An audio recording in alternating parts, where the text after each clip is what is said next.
It was a bitterly cold Tuesday evening in late November, and Bruce Hardy was still sitting in his office. The dull hum of the fluorescent lights buzzed above him as he pored over the last pages of a contract that needed to be finalized by Friday.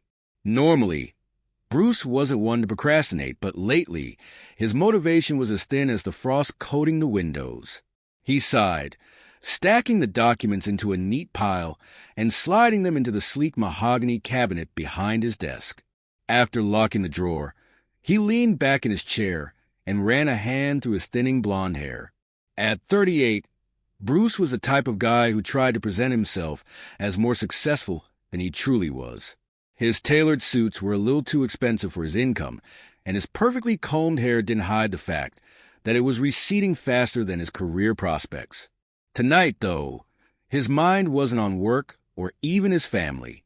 His thoughts were focused on Carrie, the blonde bombshell waiting for him at a hotel downtown.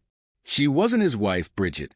No, Carrie was a secret escape, a fiery distraction from the woman he'd grown tired of after a decade of marriage. Bruce's phone buzzed. A text. Sweet 606. Can't wait for you. A big-lipped kiss emoji followed. A grin crept across his face. Carrie had a way of making him feel like he was 20 again, carefree, powerful, unstoppable. He grabbed his cashmere overcoat, slipped it on over his suit, and checked his reflection in the office window. The pale, angular face staring back at him looked smug. By the time he reached the parking garage, anticipation had him nearly giddy.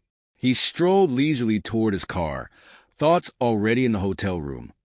He didn't notice the shadowed figure leaning against a concrete pillar. Bruce never saw it coming. 1 second, he was fumbling with his car keys, his mind occupied with thoughts of Carrie. The next, a sharp, bone-crunching blow smashed into his face. His head snapped to the side and he stumbled, slamming into a concrete pillar. Pain radiated from his nose, hot, blinding, as blood began to drip onto his cashmere coat. What the was all he managed before a fist drove into his gut with the force of a sledgehammer. The air rushed out of his lungs, and his knees buckled. A swift kick to his groin sent him crumpling to the cold, damp floor of the parking garage.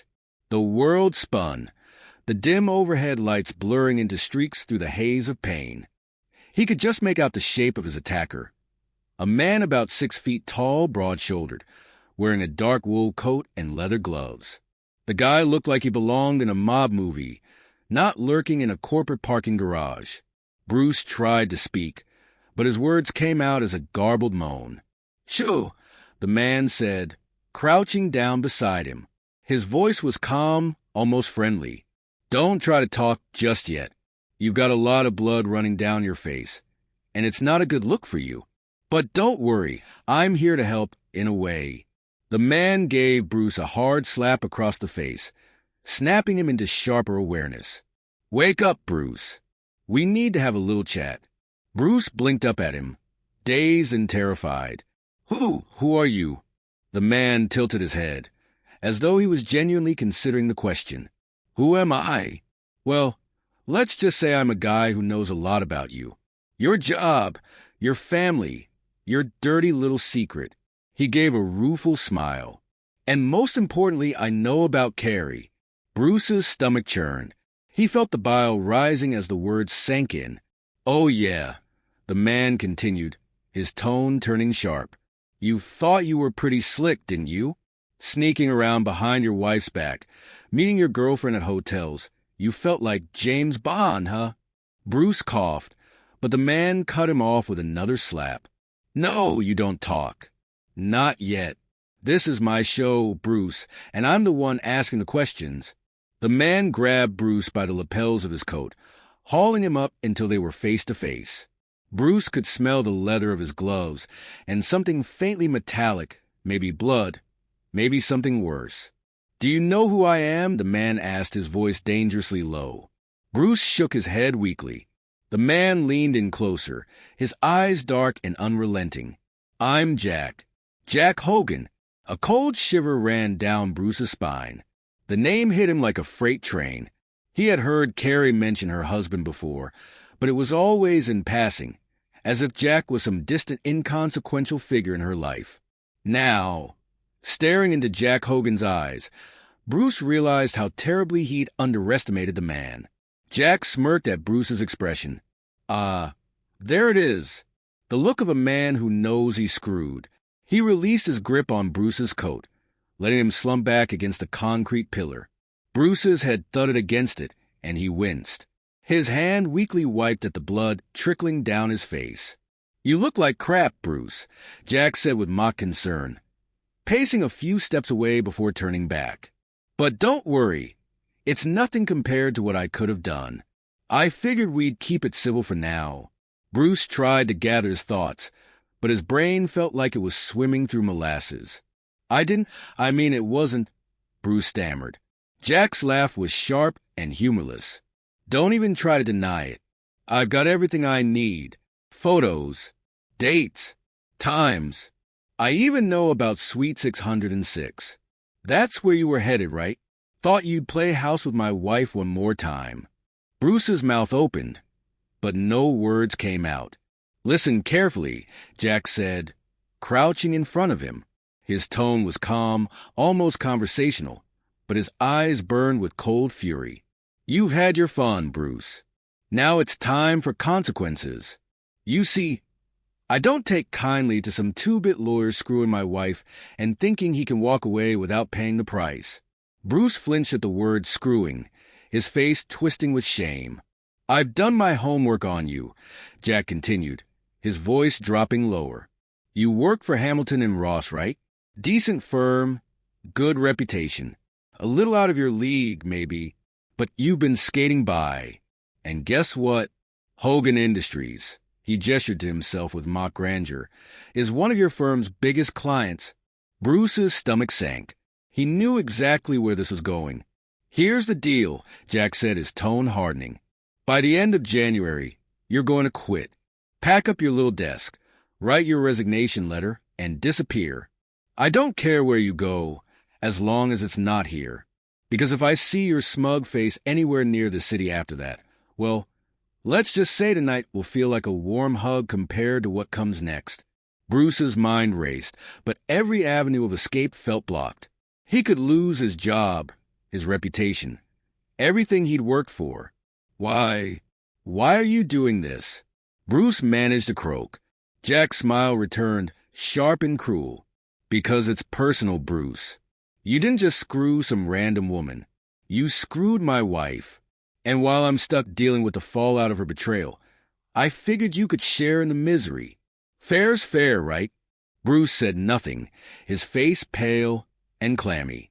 "But wait, there's more," Jack said, standing up and reaching into his coat pocket. He pulled out a large envelope and tossed it into Bruce's lap. "Inside, you'll find a little parting gift. Some cash, a plane ticket to Mexico City, and photos of your activities with Carrie. Consider it a starter kit for a new life." Bruce stared at the envelope, his hands trembling. What do you want me to do with this?" "Oh, you'll be delivering it to Carrie," Jack said casually, his tone light. "You're going to meet her at the Hilton, just like you planned. But instead of your usual routine, you'll hand her that envelope, tell her it's over, and walk away. No tears, no drama, just a clean break."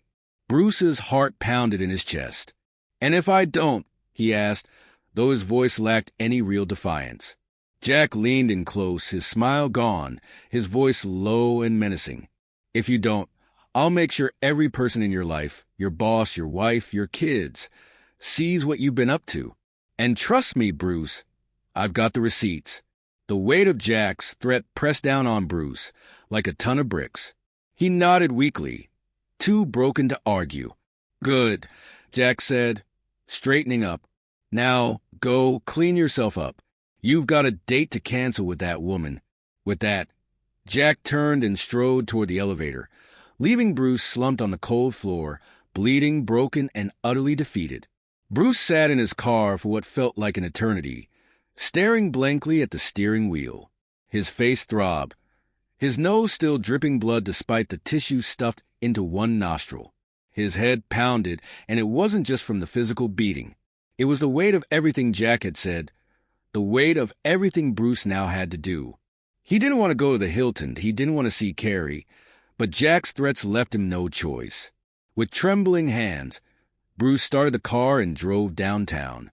The lights of the city blurred in his vision, the world outside the windshield feeling distant and surreal. When he pulled into the Hilton's parking lot, he sat there for several minutes, trying to compose himself. He glanced at his reflection in the rearview mirror and winced at his swollen, bloodied face. He told himself he'd explain it to Carrie as an accident, but deep down he knew she wouldn't believe it. Taking a deep breath, he grabbed the envelope Jack had given him and walked toward the hotel.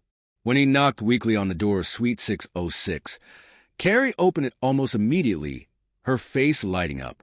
"Bruce!" she exclaimed, her voice full of warmth. But then she froze, her eyes locking onto his bruises, the swollen nose, the bloodied eyebrow. "Oh my God! What happened to you?" Bruce pushed past her into the suite, closing the door behind him. He couldn't bear to look at her. Not yet. I ran into some trouble," he muttered. "Trouble? What kind of trouble?" she asked, her concern rising. Bruce stepped back when she reached for his face, avoiding her touch. "It doesn't matter," he said, his voice hollow. "What matters is that this," he gestured between them, "is over." Carrie's expression shifted from concern to confusion. "Over? What are you talking about?" Bruce finally turned to face her, meeting her eyes for the first time. "Jack knows. Her husband. He knows everything." Carrie's face went pale, her hand flying to her mouth. No, he doesn't. He can't." "He can," Bruce said bitterly, thrusting the envelope into her hands. "He gave me this to give to you. Said it's all the evidence he needs. Photos, times, places. He's done with you. With this marriage. With everything." Carrie opened the envelope with trembling fingers, pulling out the photos. Her face crumpled as she flipped through them, tears welling in her eyes. "Oh my God, Bruce. I didn't mean for this to happen." Bruce laughed bitterly. "Didn't mean for what to happen? The affair or getting caught?" She shook her head, tears streaming down her face. "You don't understand. Jack, he's not just going to leave me. He'll destroy me." "Sounds familiar," Bruce muttered. Carrie looked up at him. Panic etched across her face. "What did he say to you?" Bruce took a step closer, his voice low and cold. "He said I have until the end of January to quit my job and leave the city. He said if I don't, he'll make sure my wife, my kids, my boss, everyone knows about this." Carrie stared at him, her mouth open in disbelief. "He can't do that. He wouldn't." Bruce smirked grimly. "Oh, he would. Trust me. He's not bluffing." Carrie collapsed onto the edge of the bed, burying her face in her hands. "What am I going to do?" "That's your problem," Bruce said, heading for the door. "I've done my part. Good luck explaining this to Jack." He paused, looking back at her with a mix of anger and pity. "I wish I'd never met you." He left without waiting for a response, slamming the door behind him. The drive home felt even longer than the drive there. By the time Bruce pulled into his driveway, he was too exhausted to care about how he looked or what Bridget might say. When Bruce walked into the house, the kitchen light was still on. He staggered inside, went straight to the bathroom, and stared at his battered reflection in the mirror. Jack's words echoed in his head. "You'll carry this little memory with you forever." Bruce already knew Jack was right. After washing himself and doing what he could to put himself in order, though it wasn't much, he headed to the kitchen. Bridget, his wife, sat at the table, her laptop open in front of her and a mug of tea in hand. Her eyes lifted from the screen, and the moment she saw his face, her expression shifted from mild annoyance to pure shock. "What the hell happened to you?" she demanded, standing up so quickly that the chair scraped loudly against the floor. Bruce hesitated, gripping the edge of the counter for support. "There was an incident at the parking garage," he mumbled. Bridget crossed her arms, her eyebrows knitting together. An incident? Bruce, your face looks like you were hit by a truck.